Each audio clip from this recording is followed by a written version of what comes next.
নমস্কার বন্ধুরা, রুনুর রান্নাঘরে আজ এক নতুন পর্বে সবাইকে আরও একবার আমন্ত্রণ জানাই। আজ আমি আপনাদের সাথে শেয়ার করব শীতকালে পাওয়া যায় এমন একটা শাকের রেসিপি, পিড়িং শাক। খুবই সহজ সাধারণ একটা রেসিপি, খেতে ভীষণই সুস্বাদু। শীতের দুপুরে গরম গরম ভাতের সাথে অবশ্যই পরিবেশন করতে পারেন। তো চলুন আজকে রেসিপিটা শুরু করা যাক।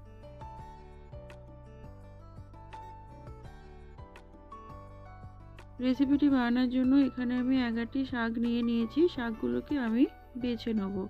দেখুন, শাকগুলো কিন্তু এইভাবে শুধু পাতাগুলোকে নিতে হবে, বাকি ডাঁটা কিন্তু ফেলে দিতে হবে। এবার আমি এগুলোকে কুচি কুচি করে কেটে নিয়েছি। সমস্ত শাককে কুচি কুচি করে কেটে নিয়েছি। এবার আমি এদিকে নিয়েছি একটা আলু আর একটা বড় সাইজের বেগুন, যেটা আমি চৌকো চৌকো করে কেটে নিয়েছি। গ্যাসে কড়া চাপিয়ে দিয়ে দিলাম 1 টেবিল স্পুন মতো তেল, দিলাম একটা শুকনো লঙ্কা, তেজপাতা ও 5 ফোড়ন। এবার ফোড়নটাকে আমি একটু ভেজে নেব। ফোড়ন থেকে একটা সুন্দর ভাজা গন্ধ বেরোলে আমি কেটে রাখা আলুগুলো দিয়ে দিলাম। এবার এতে দিয়ে দেবো পরিমাণ মতো নুন আর হলুদ। নুন হলুদ দিয়ে আলুটাকে নুন হলুদের সাথে খুব ভালোভাবে মিশিয়ে নেব। এবার আমি এর মধ্যে দিয়ে দেবো কেটে রাখা বেগুনগুলো। আলু আর বেগুনটাকে খুব ভালোভাবে মিশিয়ে নিয়ে 5 মিনিটের জন্য ঢাকা চাপা দিয়ে আলু আর বেগুনটাকে কষিয়ে নেব।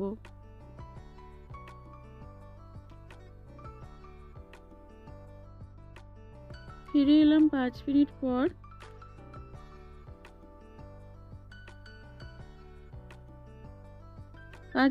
ঢাকনা খুলে আলু আর বেগুনটাকে একটু আবারও নেড়ে দেবো, না হলে নিচে লেগে যাওয়ার সম্ভাবনা থাকবে। আবারও আমি 5 মিনিটের জন্য আলুটাকে ঢেকে দেবো।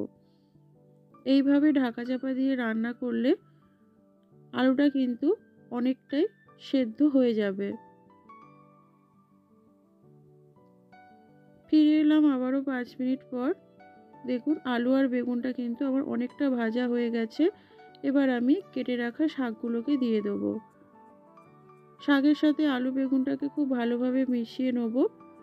আমি এই রান্নাতে যেহেতু জল ব্যবহার করব না, রান্নাটা কিন্তু একদম লো আঁচে করতে হবে। এভাবে ধৈর্য ধরে সময় নিয়ে ঢাকা চাপা দিয়ে কিন্তু রান্নাটা করতে হবে, তাহলে শাকের জলেই আলুটা সেদ্ধ হয়ে যাবে। খুব ভালোভাবে মিশিয়ে নিয়েছি শাকটা। আমি যেহেতু আগেই নুন দিয়েছিলাম আলুতে পরিমাণ মতো, তাই আর নুন দিলাম না। শেষে একবার চেক করে যদি কম হয় তাহলে নুন দেবো। এবার আমি এতে অ্যাড করব কিছু গুঁড়ো মশলা। দিয়ে দিলাম ধনের গুঁড়ো, জিরের গুঁড়ো। এবার ধনে আর জিরেটাকে আমি খুব ভালোভাবে সবজির সাথে মিশিয়ে নিলাম। এবার আমি এটাকে মিনিট 5-এর জন্য ঢাকা চাপা দিয়ে আলুটাকে সেদ্ধ হতে সময় দেবো।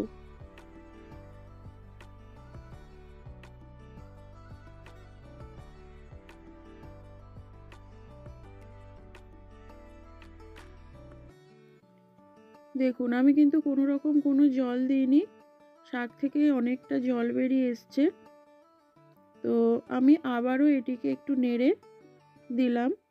এবার আরও মিনিট 3-এর জন্য আমি ঢাকা চাপা দিয়ে দেবো, কারণ এই রকম জল জলে থাকবে না। এটা যেহেতু চচ্চড়ি, তাই একটু শুকনো শুকনো টাইপের হবে। আমি আরও একটু ঢেকে দিলাম মিনিট 3-এর জন্য। দেখুন, এবার আমি খুন্তি দিয়ে আলুগুলোকে একদম ম্যাশ করে দেবো। রেসিপিটা কিন্তু আমার একদম রেডি। এবার আমি এর মধ্যে দিয়ে দেবো হাফ টিস্পুন মতো চিনি।